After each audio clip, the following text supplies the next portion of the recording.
La peur chevillée au corps, les journalistes risquent leur vie pour exercer leur métier au Mali, au Niger et plus généralement dans les pays du Sahel.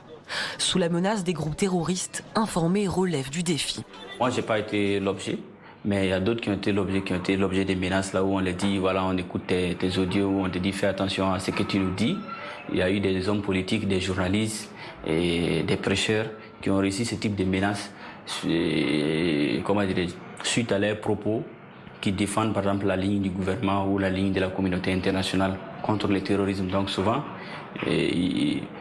ces terroristes, ils écoutent et après ils menacent ces personnes qui tiennent ces discours-là. La semaine dernière, dans une vidéo diffusée sur les réseaux, un reporter français raconte avoir été enlevé début avril au Mali par des djihadistes affiliés à Al-Qaïda.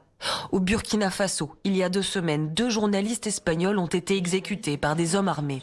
Les journalistes étrangers sont le plus souvent ciblés pour leur valeur d'échange. Mais au Niger, les attaques contre les locaux se multiplient depuis le début de l'année.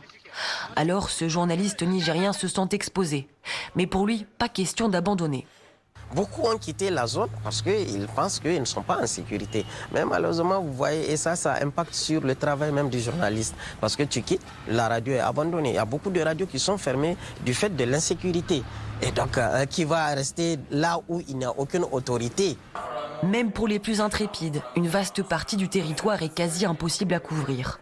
Les autorités ont imposé des restrictions de mouvement et des sanctions au nom de la lutte contre les djihadistes. Pour s'aventurer au-delà des villages, il faut être escorté par l'armée. Une gêne pour accéder aux sources. J'invite les confrères à ne pas beaucoup prendre de risques parce que les gens qui sont en face, les groupes terroristes, ils n'ont aucun état d'âme. Ils n'ont aucun respect pour les conventions internationales qui protègent les journalistes. Ils n'ont aucun respect pour les conventions internationales qui protègent l'être humain.